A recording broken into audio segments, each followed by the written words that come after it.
गणेश, जय मां भवानी। मैं एस्ट्रोलॉजर मदन सारस्वत आप सभी का स्वागत करता हूं मां करणी ज्योतिष कार्यालय में। आज हमारा व्रत खंड में व्रत महात्म्य में माघ मास के कृष्ण पक्ष की षटतिला एकादशी का महात्म्य, इसकी कथा सुनने से पहले आप सभी चैनल को सब्सक्राइब कर लीजिए और बेल आइकन दबाना भी ना भूलें। चलिए हम चलते हैं कथा की ओर। भगवान श्री कृष्ण से युधिष्ठिर ने पूछा कि हे जगन्नाथ, हे कृष्ण, आदिदेव, हे जगतपते, माघ मास के कृष्ण पक्ष में कौन सी एकादशी होती है, उसके लिए कैसी विधि है तथा उसका क्या फल होता है। हे महाप्राज्ञ, आप कृपा करके यह सब मुझे बतलाइए। श्री भगवान बोले कि हे नृपश्रेष्ठ, सुनो, माघ मास के कृष्ण पक्ष की जो एकादशी है उसका नाम है षटतिला। यह एकादशी षटतिला के नाम से विख्यात है, जो सब पापों का नाश करने वाली है। अब तुम षटतिला एकादशी की पाप हारिणी कथा सुनो, जिसे मुनि श्रेष्ठ पुलस्त्य ने दालभ्य से कहा था। दालभ्य ने पूछा कि हे ब्राह्मण, मृत्युलोक में आए हुए सभी प्राणी प्राय पाप कर्म करते हैं, उन्हें नरक में जाना पड़ता है। इसके लिए उन्हें कौन सा उपाय करना चाहिए, कृपा करके मुझे बतलाएं।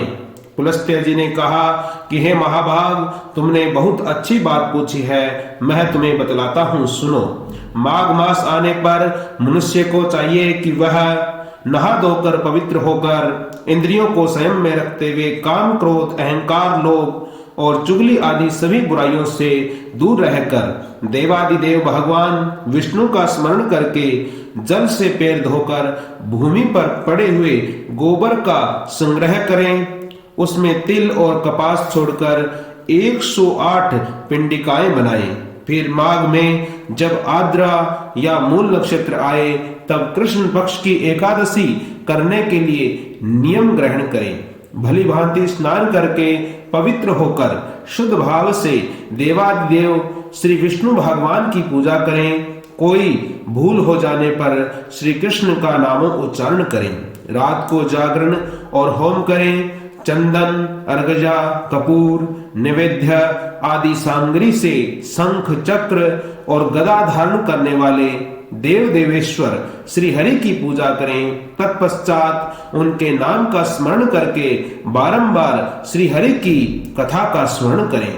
श्री हरि का नाम उच्चारण करते हुए भगवान श्री हरि का नाम उच्चारण करते हुए कुम्हड़े, नारियल अथवा बिजोरा के फल से श्री भगवान की विधि पूर्वक पूजन करके उन्हें अर्घ्य दें।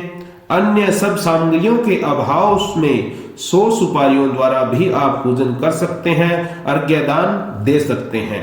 अर्घ्य का मंत्र इस प्रकार है: कृष्ण कृष्ण कृपालुस्त्वं त्वं गतीनां गतिर्भवः संसाराणामग्नानां प्रसिद्ध पुरुषोत्तमं नमस्ते पुंडरीकाक्ष नमस्ते विश्वभावनां सुब्रह्मण्यः नमस्ते महापुरुष पूर्वजः गृहाणामर्घ्यं मया दत्तं लक्ष्म्या सह जगतपते।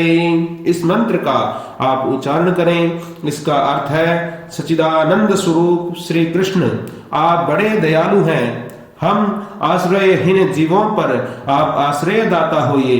हे पुरुषोत्तम, हम संसार समुद्र में डूबे हुए हैं, आप हम पर प्रसन्न होइए।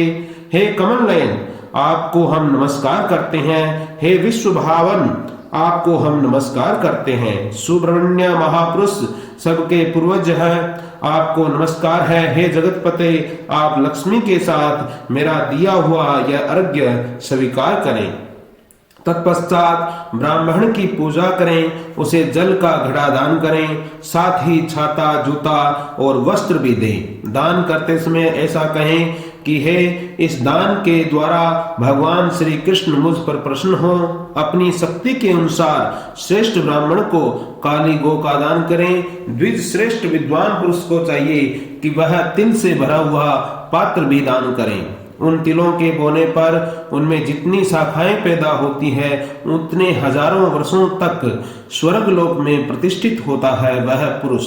तिल से स्नान करें, तिल का उबटन लगाएं, तिल से ही होम करें, तिल मिलाया हुआ जल पिएं, तिल का दान करें, तिल को भोजन के काम में लें। इस प्रकार 6 कामों में तिल का उपयोग करने से यह एकादशी षटतिला कहलाती है और सब पापों का नाश करने वाली है। जय श्री कृष्णा, जय मां भवानी।